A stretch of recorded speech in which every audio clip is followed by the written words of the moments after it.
evening.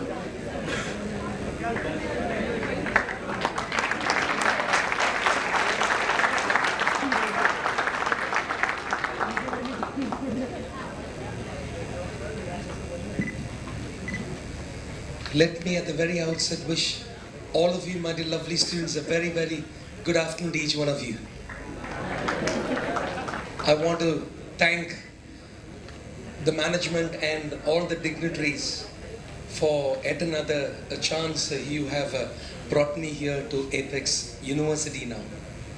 I'm so glad. Today afternoon I was sitting there, I was enjoying every program, and they asked me to come in front, so I said I would enjoy sitting there, how the students dance, how each one reciprocate, and it was awesome.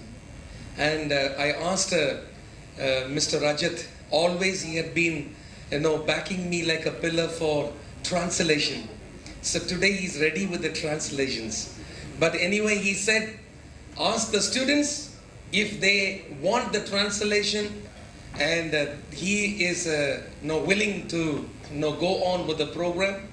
But let me go on with the session. If you feel that you need the translation, Mr. Rajat said that he will join me helping you translate the entire program. Is that okay? Okay, let me be brief about myself. I originate from Sri Lanka, and I am here in Bangalore for about 19 years, and I also am part of the teaching. This is my 6,429th program.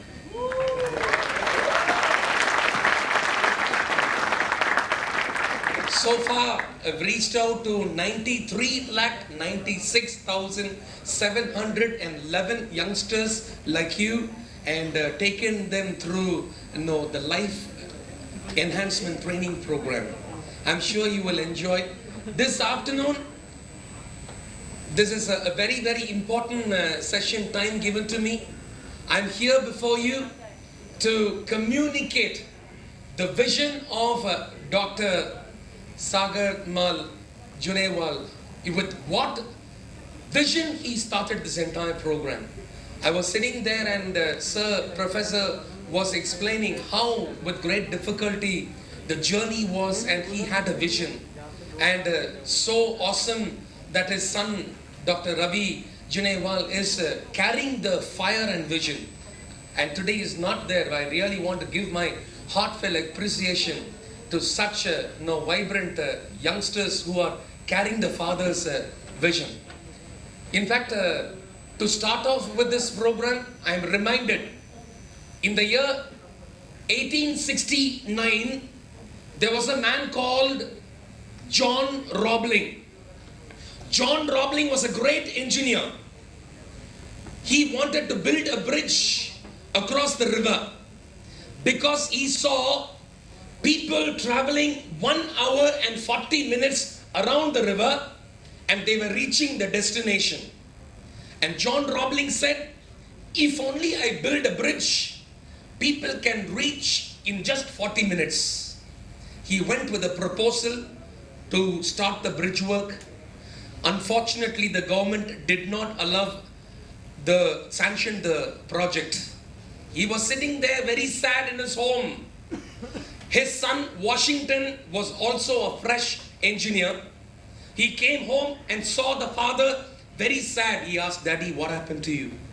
And now John Roebling explained everything. Washington said, don't worry, Daddy. I will go get signatures from all the engineers, and we will resubmit the proposal.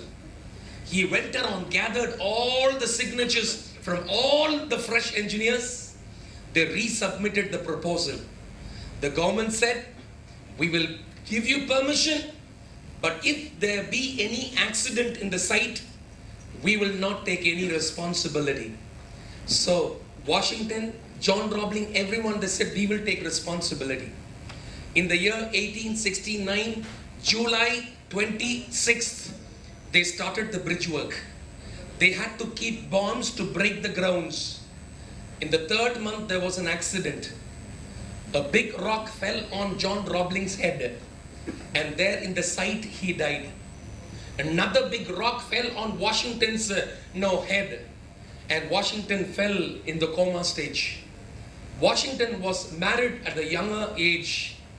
Doctors told the lady, "You're so young, your husband will never get up and walk ever in his life.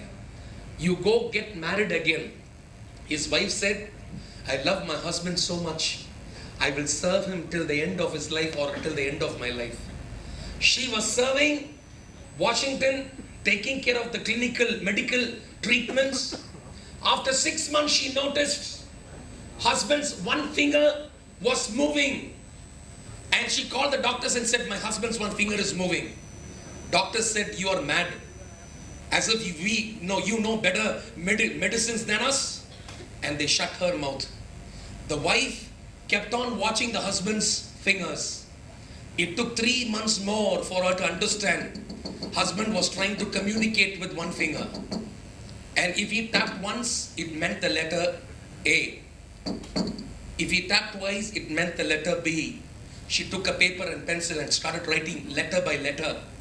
And she read, husband communicated, "Call friends, start bridge." She threw everything and said, "You are lying on the bed. You want to call friends and start bridge?" Husband kept on communicating the same thing. Wife said, "I will call all my husband's friends." Many did not come. Few came. And she said, "My husband wanted to start the bridge work because it was his father's vision."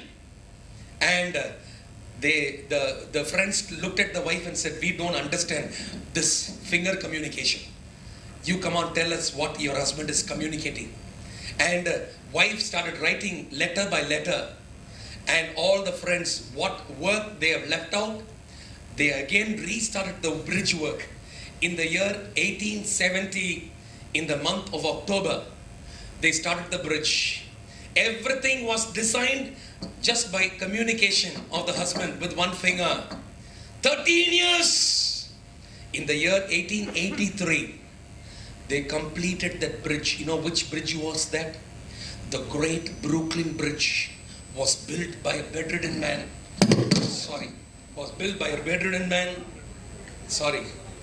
And that was with the help of everyone. The son could have just left out after the father's death, but son did not just quit. He said, "My father's dream was to build the bridge." And the wife could have left him because he was bedridden. Wife did not leave the husband. She said, "It was my husband's wish to fulfill the father's dream." And the friends could have just left out, not listening to the wife. But the friends said, "My friend's wife called me to do this, so we are going to join together." And I want to tell you, my dear lovely students, this Apex University is also like this. The father had a dream to build students like you, and the father's vision, his son is fulfilling, carrying it on. And I was so glad even the grandson is with the same fire. And he says, "I will take my grandfather's vision and build Apex."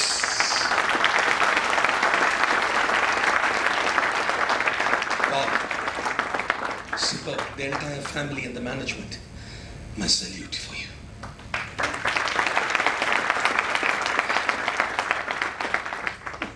I don't have a habit of grumbling a situation.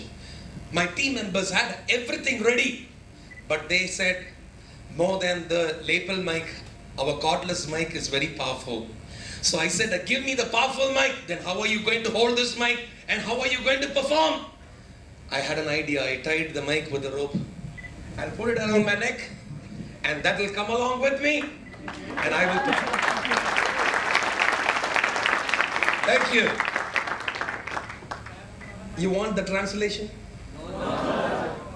My English is very simple. I make sure I don't use any difficult words. In fact, I simplify all the difficult words, but still, Mr. Rajat, please help me with all those words. Start off, remember, Youngsters, you are here in this college so new, and I want to just make it so simple on the word Apex. All of you say the word Apex. Yes. One more time. Yes. One last time. Yes. Let me go one by one. A, I'm going to share with you 3 A's of your Dr. S.M. Junewar. I will tell you the first A is he calls upon to all the students who are here to carry the first A, attitude. All of you say attitude. Attitude. All of you say attitude. Attitude. So nicely Rajesh said the most important thing in attitude is gratitude.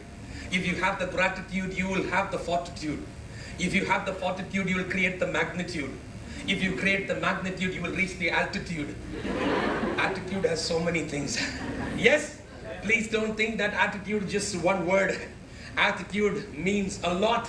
But I want to tell you, my lovely students, the day, from the first day you enter into this campus, if you're with the right kind of the direction and the attitude, and if you're positive in your attitude, everything will go positive for you. But be careful of the negativity which will hinder your growth. If the negativity comes inside, the negative attitude can do only one thing: destroy. All of you say the word destroy. Destroy. One more time. Destroy. One last time. Destroy. I will tell you, negative attitude will destroy 3 things. It will destroy your mind. All of you say the word mind.